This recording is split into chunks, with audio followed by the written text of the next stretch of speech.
Enfermedades pulmonares intersticiales, o también llamado EPIT, son muchas. Son muchas, y la que se deben de acordar con más frecuencia es la fibrosis pulmonar. Pero existen muchas causas. Se define como una inflamación o una cicatrización del pulmón con un engrosamiento del intersticio, y eso se llama neumonitis. ¿Sí? La clínica en general de estas enfermedades intersticiales va a ser la triada. ¿Cuál es la triada? Disnea, tos, pero una tos seca, y también va a ser crépitos bivasales. ¿Sí? Acá está la clínica. Va a dar manifestaciones clínicas y también radiológicas, como podemos observar aquí, y va a dar en cronicidad acropaquias. De manera crónica se ve en CA de pulmón. ¿Sí? Las acropaquias se van a ver también en bronquiectasias, y también se van a ver obviamente en los EPIPs.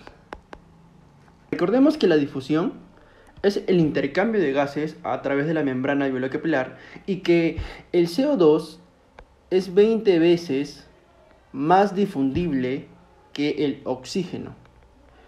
Es por eso que ante un problema respiratorio, la presión alveolar de oxígeno disminuye en primera instancia, y en segunda instancia, pues obviamente el PCO2 aumenta. Recuerda que un paciente en reposo utiliza más que solo un tercio inicial de todo el recorrido capilar que hace, ¿sí?, del intercambio gaseoso, ¿sí? Y recuerda que existe o te quedan 2/3 de reserva punto funcional, ¿sí? ¿Para cuándo? Para cuando haces aumento del gasto cardíaco, en este caso ejercicio, cuando haces ejercicio. Pero en patologías que alteran, o sea, patologías que netamente alteran la difusión, estos pacientes van a necesitar estas 3 sí o sí en reposo. Y por lo tanto es por eso que vas a encontrar pacientes que tienen normoxemia al reposo y al esfuerzo hacen su hipoxemia. Recuerda que los EPIPs tienen disfunción, alteración de la difusión, y en la espirometría tienen un patrón restrictivo, ¿sí? Patrón restrictivo. Y por eso se le va a hacer el test del DLCO, que es el test de difusión con monóxido de carbono. Este test dependerá de la superficie de intercambio y dependerá del grosor de la membrana capilar. La primera causa de la disminución del DLCO es porque hay una disminución de la superficie de intercambio, que es esta, y esto te origina el enfisema.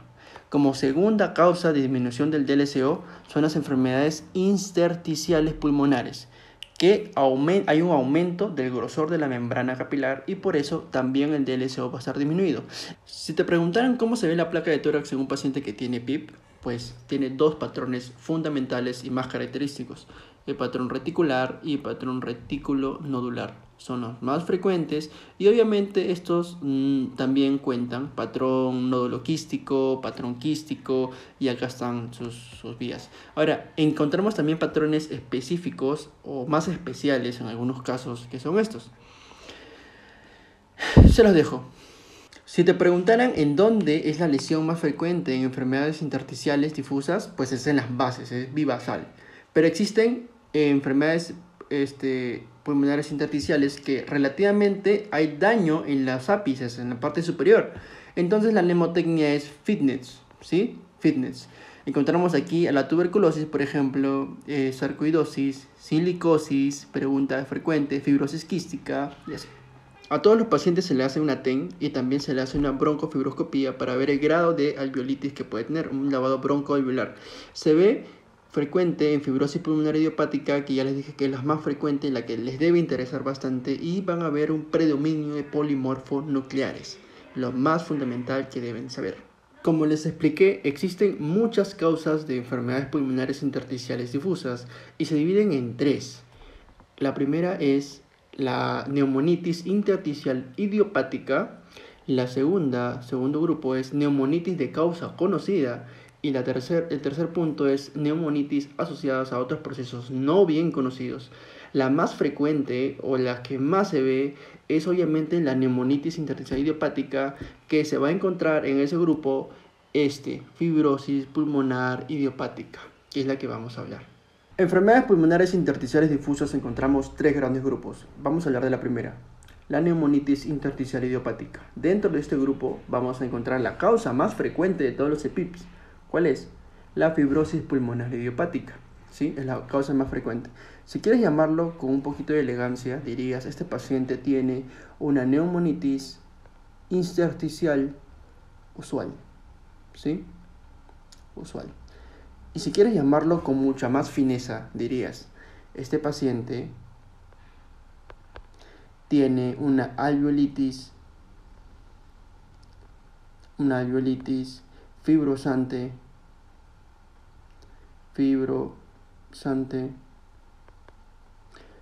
criptogenética.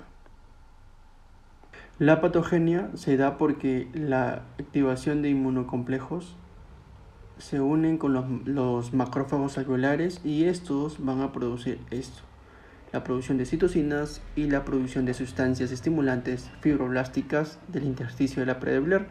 Ahora, estas sustancias de citocinas atraen ¿a qué? A los polimorfonucleares y eosinófilos, ¿sí? Estos van a hacer daño local y van a aumentar la permeabilidad del neumocito tipo 1.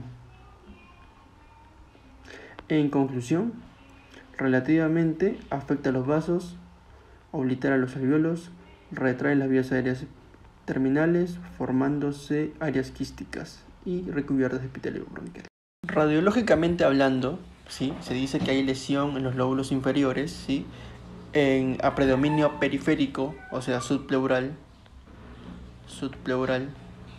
y que existe una progresión radiológica que inicialmente está en la fase inicial, donde se ve el famoso vidrio deslustrado o esmerilado, y luego procedente de ello se ven los infiltrados, o sea, fase intermedia, se ven el infiltrado nodular o retículos nodulares, ¿ya? Y luego la fase final, se ve el patrón reticular difuso o en panal de abeja o en queso suizo. Esto se está poniendo en duda porque se cree que radiológicamente es una fibrosis, desde la fase inicial ya se hace fibrosis. Entonces es esto. En la TEN de los EPIP se ve el famoso vidrio,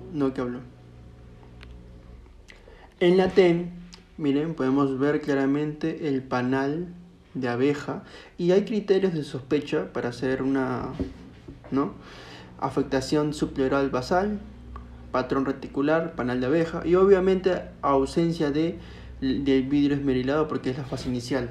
Acá se veía la fase crónica, como se ve aquí, mira, la fase más avanzada. Pruebas. Encontramos que en el lavado broncoalveolar se va a ver polimorfonucleares y eosinófilos aumentados, pero si se observa linfocitos aumentados indica un mejor pronóstico.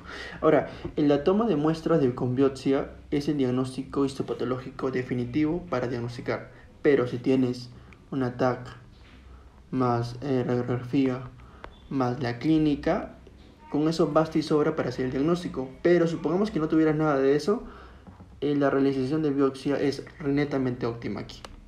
El tratamiento es un paciente con mal pronóstico y sin tratamiento, sobrevive de 3 a 5 años, el 50%. No se da corticoides a todos los que tengan fibrosis pulmonar idiopática, acuérdense bien.